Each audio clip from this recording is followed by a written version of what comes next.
जय जय श्री राधे, जय जय सीताराम। आप सभी को आइए श्री रामचरितमानस का आज का पाठ प्रारंभ करते हैं। आप सभी सुने, अच्छा लगे तो लाइक करें। श्री राम जय जय राम, जय सिया राम जय जय सिया राम। आज श्री रामचरितमानस में सुंदर कांड के प्रसंग पर चर्चा करेंगे। दोहा नंबर 49 के बाद की चौपाई और दोहों का पाठ करेंगे। इस प्रसंग में भगवान श्री राम जी विभीषण जी से पूछते हैं कि समुद्र को हमारी सेना पार कर जाए, इसके लिए क्या करना चाहिए।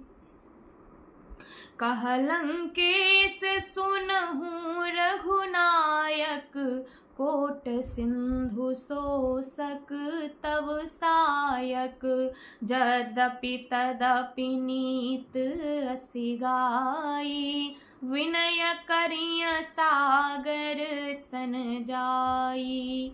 विभीषण जी ने राम जी से कहा, भगवान एक ही बाण करोड़ों समुद्रों को सोख सकता है, ऐसी नीति कही गई है और उचित तो यही होगा कि पहले जाकर आप समुद्र से प्रार्थना करें, क्योंकि प्रभु तुम्हारे कुल गुर जलधि, कहीं उपाय विचारी। बिनु प्रयास सागर तरिह, सकल भालू कपिधार। समुद्र आपके बड़े पूर्वज हैं, उपाय अवश्य बताएंगे और तब हमारी सेना, रीछ और बानरों की सारी सेना बिना ही परिश्रम के समुद्र को पार कर जाएगी। सखा कही तुमनी के उपाय, करिय दैव जब होई सहाई। मंत्र नयः लक्ष्मण मन भावा, राम वचन सुनि अति दुख पावा। श्री राम जी ने विभीषण जी से कहा, सखा तुमने बहुत अच्छी बात कही, यही किया जाए अगर देवता सहायक हूँ। परंतु यह बात लक्ष्मण जी को बिल्कुल भी अच्छी नहीं लगी और श्री राम जी के वचन को सुनकर लक्ष्मण जी को बहुत दुख हुआ। नाथ दैव कर कवन भरोसा, सोसिय सिंधु करिय मन रोसा।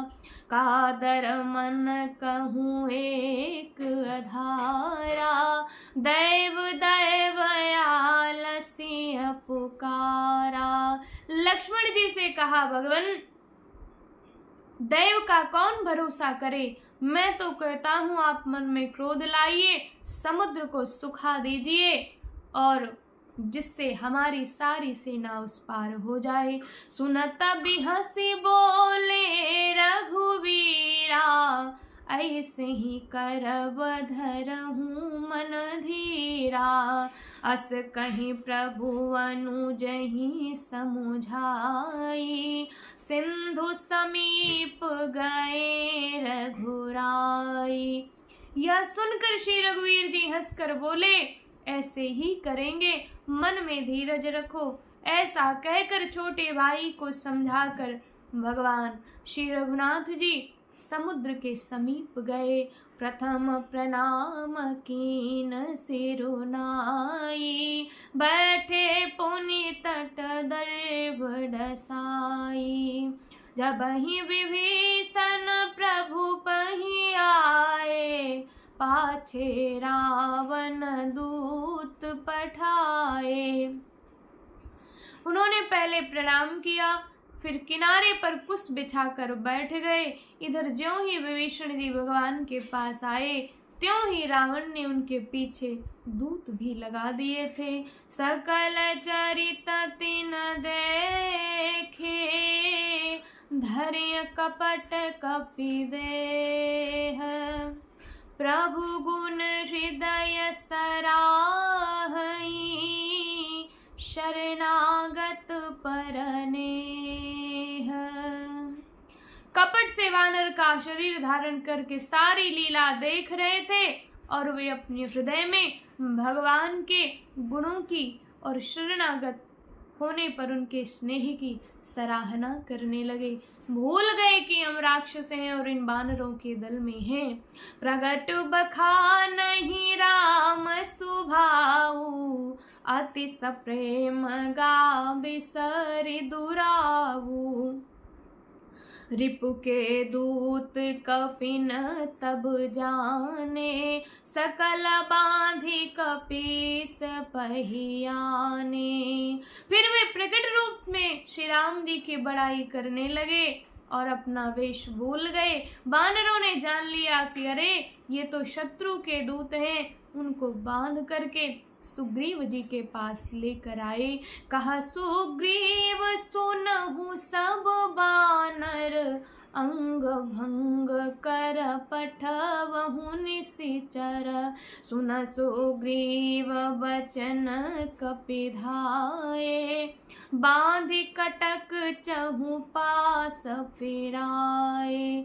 सुग्रीव ने कहा सब बानरों सुनो, राक्षसों के अंग भंग करके भेज दो। सुग्रीव के वचन सुनकर वानर दौड़े और दूतों को बांधकर उन्होंने सेना के चारों ओर घुमाया। बहु प्रकार मारन कपि लागे, दीन पुकारत तदपि न त्यागे। जब हमारे हर नासा काना, तहि कौशलाधीश के आना। वानरों ने बहुत तरह से मारने लगे। वे दीन होकर पुकारते थे, फिर भी वानरों ने उन्हें नहीं छोड़ा। तब दूतों ने पुकार कर कहा, जो हमारे नाक कान काटेगा उसे श्री राम जी की सौगंध है। सुन लक्ष्मण सब निकट बुलाए, दया लागे हंसी तुरत छुड़ाए। रावण कर दीजहु यह पाती, लक्ष्मण बचन बाचु कुल घाती। यह सुनकर लक्ष्मण जी ने सबको बुलाया। उन्हें बड़ी दया आई और इससे हंसकर उन्होंने राक्षसों को छुड़ा दिया और एक चिट्ठी दी। कहा रावण के हाथ में यह चिट्ठी देना और कहना, हे कुल घालक, लक्ष्मण जी के शब्दों को बाँचो। कहे व मुखागर मूढ़ सना, मम संदेश उदार। सीता देई मिलहु न त, आवा कालु तुम्हार। लक्ष्मण जी ने कहा, अपने महाराज रावण से कह देना, अगर सीता जी को देकर श्री राम जी से वह नहीं मिला तो समझ ले कि उसका काल उसके समीप आ गया है। श्री राम जय राम।